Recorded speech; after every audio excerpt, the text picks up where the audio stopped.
my shorts. So, now the fun's out of the way. Yep. I'm a bit mad this week. Oh, no, Dave's pissed off. Yeah. You could talk about the Oscars. I was going to say the Oscars. Yeah. Fucking hell, what a clusterfuck. Oh, it wasn't it shit. Mm-hmm. We sat there watching it together and I thought, oh, my God. Jeez, didn't they fuck that up? Fucking disaster, man. Yeah. I love I don't know. I've always enjoyed watching the Oscars. When I was younger, I loved it. I used to come home, I'd avoid everything for the day. It was easier when I was a kid because there's no social media or any of that shit. Yeah, I would just avoid the radio when I got home from school or avoid going on IMDb when I got home from school. And then at night I would watch, because they'd play the telecast in the evening, and I'd watch it then. And then these days, obviously, if I'm not home, I have to avoid fucking everything. I just have to stay off your phone for a day until you get home. You can watch it. This year, luckily, I was at home. I could watch it live. Obviously, work from home, so I could watch it live. I wasn't planning on watching it live. I was going to...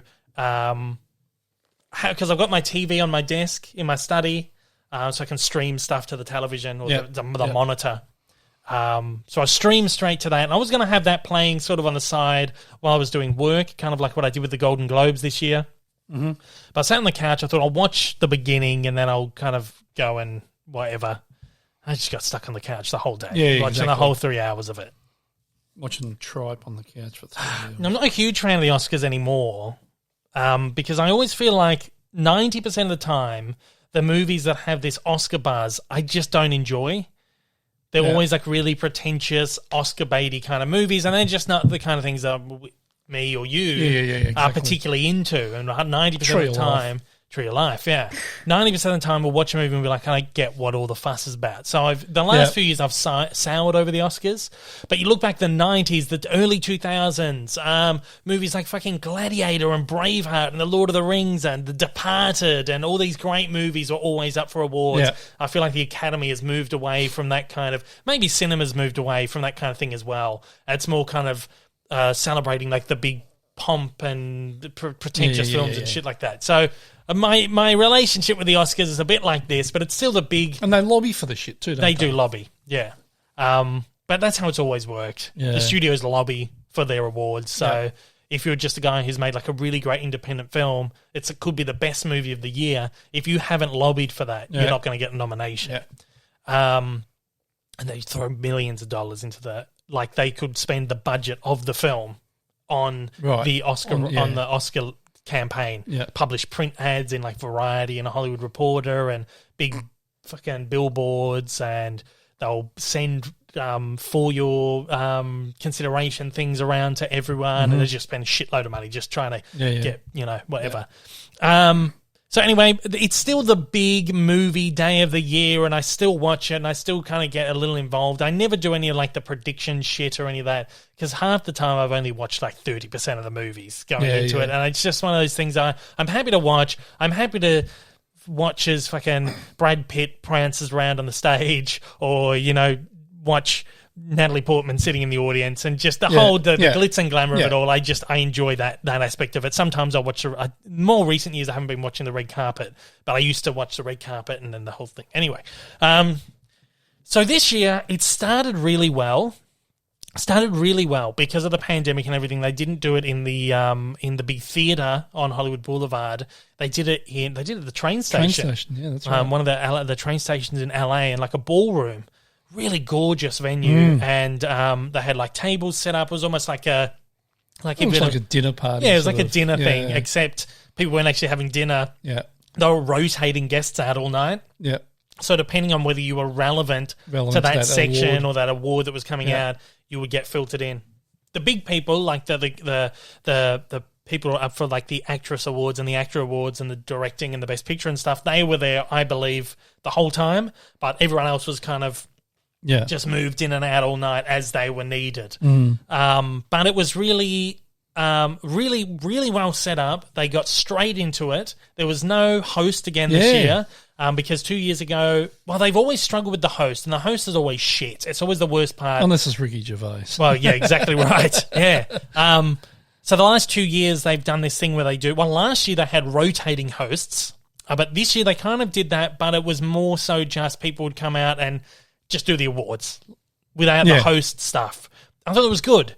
Because within the first 10 minutes of the ceremony, you had an award given away. Within 15 minutes, there were 2 awards given away, whereas usually you'd be waiting half an hour while the host is up there doing a fucking song and dance and doing stupid gags and shit for half an hour. 10-minute monologue. Yeah, and the monologue and all that crap, which is always just shit. But anyway, they got straight into the awards, which was great. I was loving it. The setup really reminded me of like the earliest Academy Awards, like the 1920s, where they would set up in it would be a ballroom. They'd all have tables, and someone would stand up there and just fucking read out the winners. Yeah. You'd come up, you'd take your award off the table, and that was it.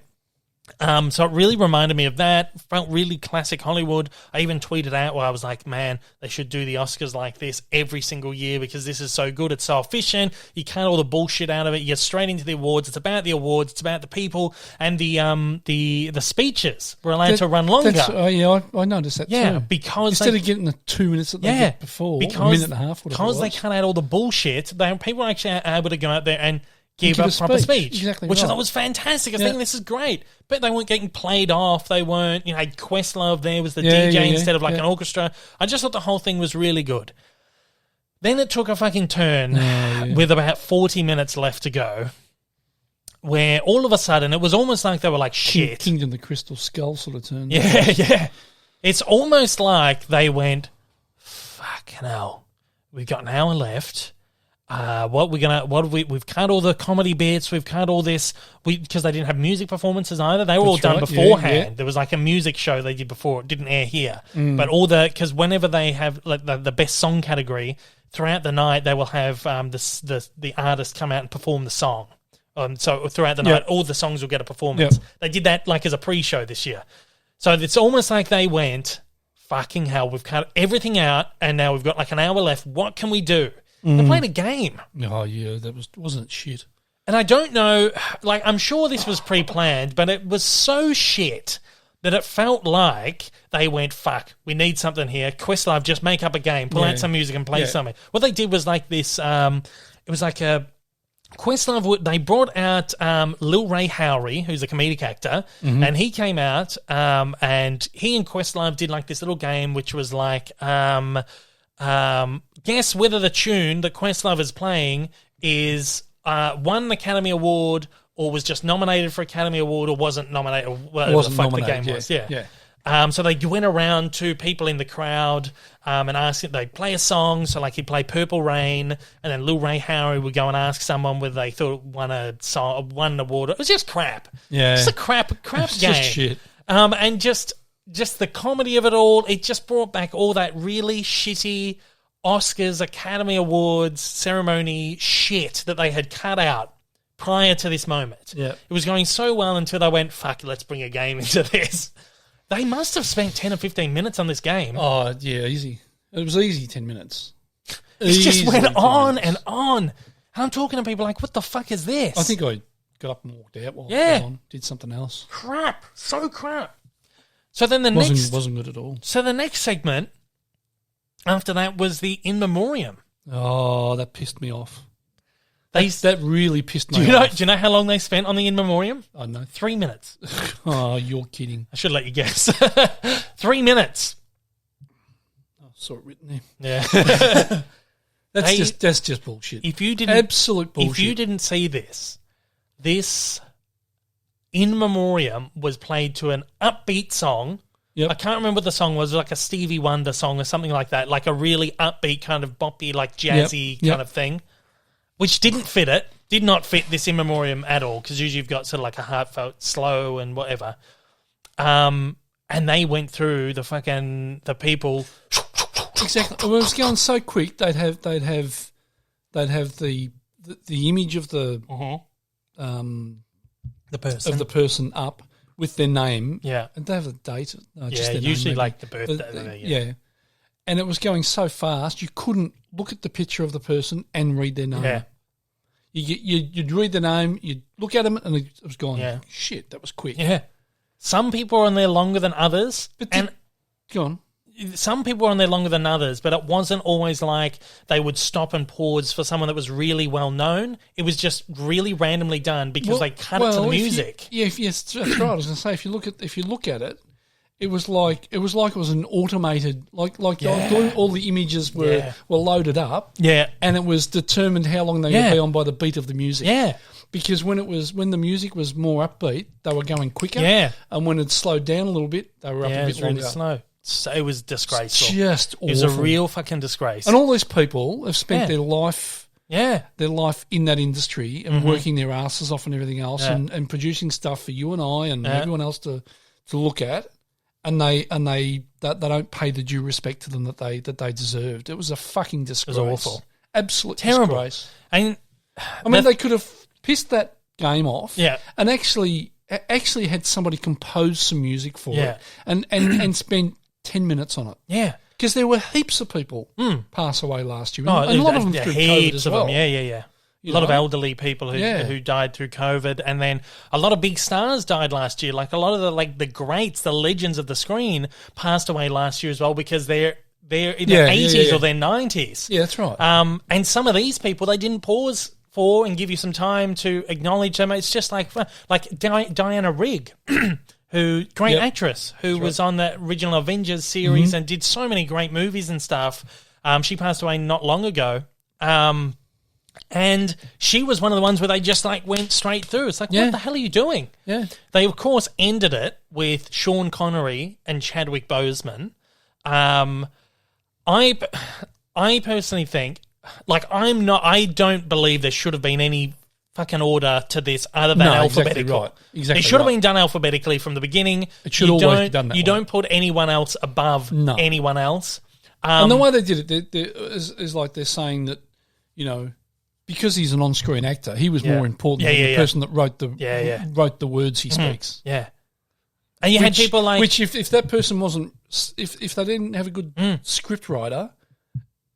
Sean Connery or whoever, wouldn't have the words to speak on screen. Ennio Morricone died last year, and he composed some of the greatest. You talk about how fucking prolific John Williams is. He's got almost nothing on Ennio Morricone, and his films. You talk about fucking Western films, spaghetti westerns from Italy, dramas from Hollywood, weird science fiction films, things that you never heard of. He did the soundtrack to The Good, the Bad, and the Ugly, and The Mission, iconic soundtracks. He died last year. He was one of the ones they just fucking went, fuck, next. Like, what the fuck? When you're talking about that guy, and you look at the sort of music that he would have been producing because there's such a variety of type of films that he was writing them for, westerns and whatever. And then you look at Williams. Yeah. What's his name? John Williams, yeah. You can tell his music. Absolutely, yeah. And Randy, what's his name? Randy Newman. Randy Newman's the same. If it's a Randy Newman soundtrack, exactly know it. Iconic style. Exactly. But I reckon, what's his name? Sorry, Morricone. Morricone. Yeah. Well, I don't think you'd be able to pick if that's his music or not from... Because there's so Western music. I think I agree. I personally couldn't pick out one of his scores, but once he's written it, it's one of those. I think he's one of those composers where you listen to the music, you're like, this is fucking gorgeous. Who wrote this? And you look at it and you go, fuck, of course it was Morricone. Right, okay. But so what I'm saying is you get that sort of thing, and then you get a Williams. Yeah. Or where he's got this iconic style that he brings through everything. You can tell there's a certain sound to what they're producing every time. Yeah. But this is a guy that has just been so influential. He's won, I don't even know how many Academy Awards. I think he's one of the top, along with John Williams, to have won the most amount for score. And they just brushed past him. So incredibly influential person. But again, he's probably not someone who would be known as well to main, I guess, people now as John Williams or Randy Newman or whatever. But he deserved, because he's been working his ass off for so long, and then got brushed off like that. So there should have been a alphabetical order. Put in an alphabetical order. Leave everyone up there for the exact same amount of time. Show that respect. Yeah, exactly right. To end, Sean Connery, Chadwick Boseman, again, I'm not a fan of ordering anyone, but if you're going to order people, Sean Connery before Chadwick Boseman? No, I would have had Sean Connery. I love them both. I love them both. I love Chadwick Boseman. I love everything he did in his career. Black Panther, Ma Rainey's Black Bottom, his performance in that, The Five Bloods, everything he did was incredible, and that he performed so powerfully through that cancer, insane. Yeah. But this guy had such a small window compared to Sean Connery, whose life spent exactly 60 years performing in films, and you put him before. And the thing that pisses me off about that is because they tried to make the whole night about Chadwick Boseman, and it was just really fucking disgusting, and you could tell. Yeah, and exactly. I was watching this thing going, you know where they're going with this In Memoriam. You know. And when I saw Sean Connery come up. You'd said that. I said, I guarantee I know what's happening here. Yeah. And they put Chadwick Boseman at the end. I understand it. Like, terrific. I love him. And I was devastated when he passed away. But I was devastated when Sean Connery passed away as well, because he's a guy who I've watched for my whole life in all of his films. Yeah. And it's just the body of work, like the body of work that Connery has produced. Yeah. Compared to Chadwick, and we're not saying that one actor was better than the other or anything like that. It's just purely and simply the fact that Sean Connery spends so many years and has got such a large body of work. Yeah, well, I'm looking here. He's done.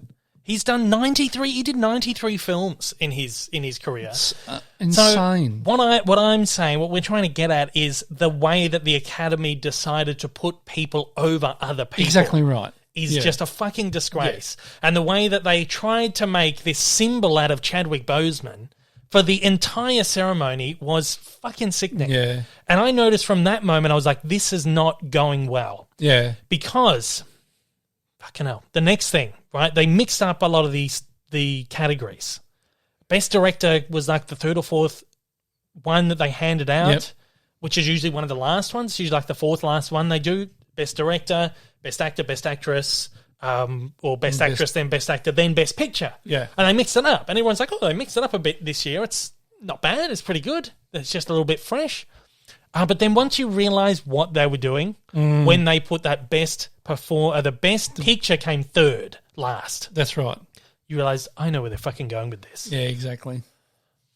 So they had they had the Best Picture, then they did Best Actress, and then they did Best Actor. And obviously, it was obvious to everyone. I said, I know what they're fucking doing here. Yeah. I said, it's either obvious that Chadwick Boseman has won this award, and they're probably just giving it to him. Again, nothing against his performance, which is incredible in that film. Oh, it's great.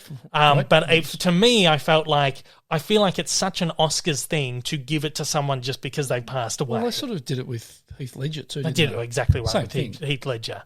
So I thought, because it happened with Heath Ledger. Heath Ledger's performance was fantastic. Amazing. But it's a thing. It's a recurring thing that happens. The fact that they gave it to him because he. It is. It's one. Not necessarily they did that, but you get the feeling that is part of the reason it happened. And you felt like going into this that, all right, it's probably going to happen this year. He's passed away. This is their last chance to honour him. I understand that. But then the way that they structured this whole ceremony around the fact that they believed that he was going to win. Yeah, they suckered people in to watch this ceremony with the belief that, we're going to have a big payoff. Chadwick's going to win. We're going to pay this huge tribute to him. It's going to be so fucking wonderful. They get to the end. Joaquin Phoenix comes out and announces Best Actor, and it's not Chadwick. It's Anthony Hopkins. Anthony Hopkins wasn't there. He was in Wales. This is funny. Anthony Hopkins stuck around in Hollywood until he could get his vaccine, then fucked off back home to Wales. So good. I love it. So he's back home in Wales, and he was probably asleep at the time. It was like 3 or 4 a.m. over there at the time. There was no acceptance speech for him, so they abruptly ended the show. Yeah, it was Joaquin Phoenix was like, and the winner is Anthony Hopkins. Anthony Hopkins isn't here. The Academy graciously accepts this award on his behalf. Good night, Thanks everyone. for watching. Good night. And that was it. Yeah. It just fucking ended. And then I think they went to Questlove, and it was almost like, Questlove quickly wrap up the show. He's like, thanks for watching the show, and whatever, see you later. Man, Twitter lit up Did they have a package put together for Chadwick Boseman? I guarantee they did. I reckon I guarantee they did. They had. Now, how it works is the Academy of Motion Picture Arts and Sciences, they vote for the awards. They vote for the winners, but no one in the Academy is privy to who's won. ABC, in this instance, who's airing the show, produce it for television. Right. The producers of the Oscars, the awards, the ceremony, the telecast, don't know the winners either. There's only two people who know the winners, and they're from the accounting firm that counts the ballots. The auditors, yeah. The auditors. Yeah. So they're the only two that know who's won. Yeah. So the ABC, whoever's been in charge of this, the producers, have gone into this going, yeah, Chadwick's going to win it. We'll get Chadwick. We'll do this. We'll turn the whole thing around. In their mind, they've probably gone, he's passed away. They're definitely going to give it to him as well. Yeah, just exactly as everyone probably assumes is going to happen. Yeah. Again, not disrespecting his performance, which was fucking incredible in that film. But everyone just kind of assumed he was going to win it for a variety of reasons. And he would have been deserving of it too. I haven't seen The Father, but from what I've heard from people who have seen The Father, I know Austin Burke, who I've had on a number of times, really fantastic YouTuber, really great guy, good friend of mine. That was his favourite film of this year, The Father. And he said absolutely, totally deserving of that award. But I watched his, he did like a reaction, like a live reaction thing, and even he was shocked. Anthony Hopkins won the award. Everyone thought Chadwick was going to win. But he was like, yeah, this is deserving that Hopkins has won. But it's shock. It's a shock. Yeah.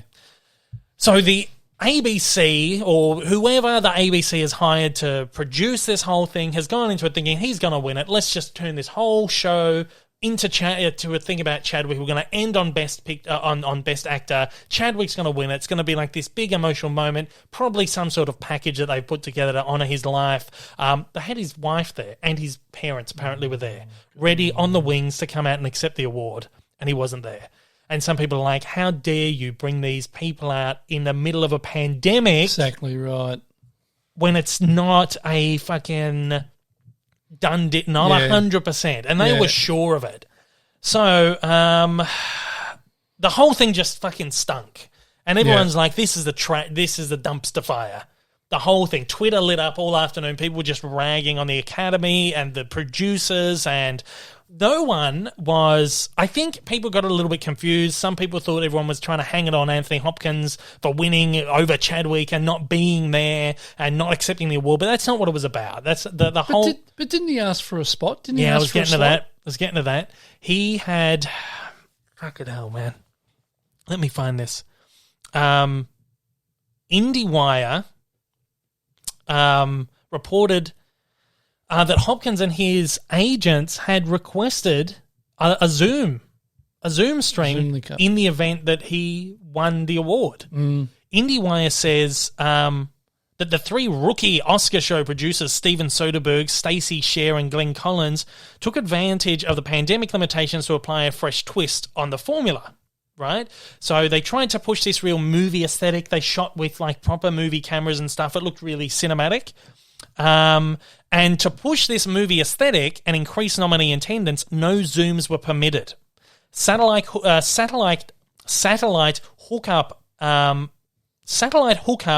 at hubs around the world, including London, Paris, Sydney, and Rome, supplied other acceptance speeches.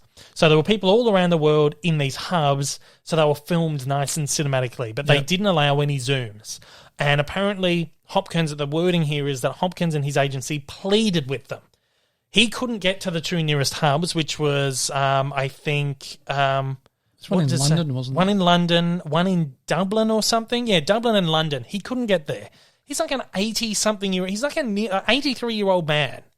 And he said, I don't want to travel. It's a pandemic. I don't want to travel to London. I want to travel to Dublin. I just want to be at home. He's now at home in Wales. And he's probably going to stay there and live there now for however long he's got. He apparently they pleaded, please let him, 83-year-old man. They said no, absolutely not. And this was probably partly because they went, no, he's not going to win it, so why even bother setting it up? And Chadwick's going to win, and he fucking wins. And he's not there to even give a Zoom. That's just hilarious. It's almost like, oh, this is your punishment for not. God. Apparently, now Olivia Colman, who is his co-star in The Father, she was at the London hub. Apparently, they had planned to have her deliver the speech on his behalf, but they abruptly cancelled. They just abruptly ended the show before they could even give her the chance to come and do it. God, disgraceful. The whole thing was just a fucking cock up, and you could see that they just ended it. Because even I looked at you like, "Oh, is that it? They've just finished it. Oh, he's not here. See you later." So they should have just left it the normal way. You would have had the best picture comes like it would have been an upset. Like, oh shit, Chadwick Boseman didn't win. But then you close the show out on the best picture. Yeah. The whole team from that film comes up. They accept it. It's a big the end of the Oscars is always this big moment where everyone rushes the stage, and that's how you should have, not necessarily people rushing the stage this time around because of the pandemic, but you have all the people up there from the film, the Best Picture winning film, which was Nomadland this year. They all go up there. They accept the award. Thank you so much. The night ends. Yeah. Not in this fucking, man, I was so mad. Yeah, they obviously, just aimed it towards Chadwick winning and who completely cocked it up. Variety spoke with Rob Mills from the ABC. He's the executive of unscripted and alternative entertainment. Not the Australian Rob Not Mills. Rob Mills, not Millsy, no. ABC's Rob Mills, executive of unscripted and alternative entertainment at Walt Disney Television, spoke to Variety. And he said it wasn't just they asked him about, well, what was the deal with this, essentially. It wasn't just the final categories. The whole show was mixed up. Screenplay that usually comes in Act 5 or 6, one of the later acts. Best Director was also very early. I think the point was sometimes you watch the show and you feel like, gosh, I've seen this every year. So it was really like, wow, I really didn't see what was coming next. It was not meant to end on somebody who was not present. It was a calculated risk. I don't want their calculator. They've obviously gone, yeah, Chadwick's going to win this. Oh, yeah, he's going to win it. So we'll have his wife there, his parents there, his family there to accept the award. And if he doesn't win it, someone else will win, and they'll come up and they'll accept the award anyway. It was not meant to end on somebody who was not present. You can't guarantee that, though. There's no meant to about this in this situation. There's no, it's meant to go this way. Yeah. No, absolutely not. Hook up fucking Anthony Hopkins on the Zoom just in case he wins the award. This shows their total lack of respect and their total lack of belief that Anthony Hopkins, who has given a fucking lifetime of performances, it's them going, yeah, he's not going to win it. Fucking hell, it just pisses me off the more I think about it. Anyway, he continued to say, Millsy, says, not the Australian Millsy, this other Millsy, he says that I think it still paid off because everybody was talking about it. Similarly, nobody wants the wrong envelope to happen like it did 3 years ago, but everyone was talking about it. So just as long as people are talking about it, it's a win for us. It's like that old saying that any publicity is good publicity. Yeah, fucking hell, man. A lot of bullshit. The whole thing's a disgrace. Look, it's so obvious that they planned the whole evening around Chadwick Boseman, trying to make, I don't know if I want to say a martyr out of him, but it almost felt very much like that, didn't it? Yeah, it did. They tried to make him this holier-than-thou presence over the whole thing. Yeah. Terrific actor, incredible person, but I just think the way that they just tried to use him to get the views, the viewers and everything else, and the way they put him on this insane pedestal is just such in bad taste. This was produced by the ABC, who is Disney, who did Black Panther, who did fucking... You just think, what do you... like? Fuck me. Yeah. They're just playing on people's emotions by using that's him. exactly what it is. And that's what they did. They used him. Yeah. And that's an absolute disgrace. They also included an NFT of Chadwick Boseman's head, of his face, like a bust. Oh, now I don't believe the Academy is behind these gift bags. The Academy used to give out gift bags to everyone that comes to the awards, but now they hire this separate PR agency, put together gift bags. Sometimes it's like they give everyone a car, or they give everyone an electric scooter, they give everyone spa days, all this shit. Now, these are like $1 million gift bags. Now, this one gift bag that was given out was like a $1.5, $2 million gift bag. It had a spa day. It had all this other bullshit. And then they gave away an NFT of Chadwick's bust. Now, I don't really know what an NFT is. It's one of those things that I don't understand. I don't really want to understand it. It's almost like a digital It stands for non-fungible token, so it's a non-tangible thing. Yep. It's a digital item that you can give away. So I suppose like a digital copy of a movie it could be an NFT. Mm-hmm. So it was this artist created like this bust of Chadwick, which is like has like African music, like kind of Wakandan music in the background, drums and stuff, and you've got all these flowers and stuff come up, and his face is in the middle, and this light all shining on him and shit. It leaked on Twitter, of course it did. And this was in this gift bag. Now, as far as I can understand, in this case, the NFT is like a digital artwork or like a digital trading card, maybe. Right, yeah. But apparently these are worth like people pay millions of dollars for an NFT. People are this morons. digital piece of art, because what happens when you buy the NFT, you get the original file. So you don't get a copy of the file, you get that original file. So it would be like me buying, if I wanted to buy an artwork or one of your photographs, me buying the original raw file from you. Yep. So you give me the original raw file on like a card or something, and I bought the original file. And there's apparently some sort of crypto thing in there that tells you that this is the original one, like a copy. Yep. Anyway, again, I don't quite understand it. Don't really want to. But in this case, they gave out like a digital, what I can only describe as a digital visual trading card of Chadwick Boseman. They also auctioned one off, which they tried to sell for like $1.5 million or some crazy shit like this.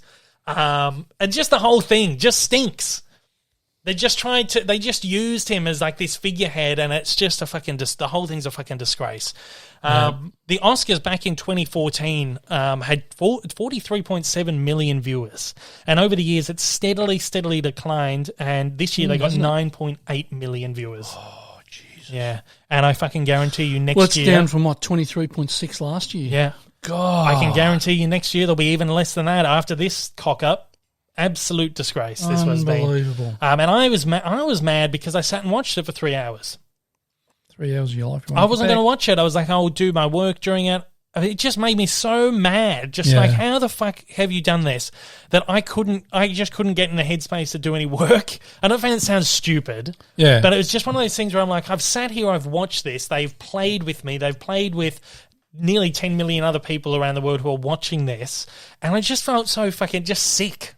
That I watched it. It was pretty bad. And I was like, I fucking wish I hadn't watched that. Yeah. In one respect, I'm glad that I watched it live, that I was there at the moment just watching it thinking, what the fuck? It took me ages to get into work that day because I just wasn't there. Yeah, but the two things that really pissed me off was that the In Memoriam. Yeah. And again, get rid of that game or shave fucking, if you have to do the game, make it 5 minutes and give like 10, 15 minutes to the In Memoriam. Yeah. So the In Memoriam, they fucked that up. Yeah. And just the way they ended it all, and the way they used Boseman, disgraceful. Fucking hell. Anyway, I remember when we were watching it, we just bloody pissed ourselves laughing when they finished it because I was like, they've what? just gone. You couldn't. Bang, done, you had finished, to laugh. go. Yeah, like I've seen videos of people reacting when they did the same thing. They just reacted like laughter. Like, what the hell have you done? Like one of those just. It's one of those situations where there's nothing else you can do but laugh. Yeah. It's like, what the fuck have you done? This is just laugh at the fact that the whole thing was such a clusterfuck. Fucking hell, man. It's pissed me off. And it's been pissing me off all week. And I'm glad that it's finally Friday I've been able to vent because it was just a fucking disgrace. I hope they never pull any of that bullshit ever again. Hey everyone, if you haven't yet, smash that big old subscribe button up on your screen to keep up to date with all my content and hit that like button down below. Also, don't forget to check me out on social media and please consider supporting me over on Patreon for as little as $1 a month for exclusive videos, early access content and to get your name up on the screen. Thanks again for watching.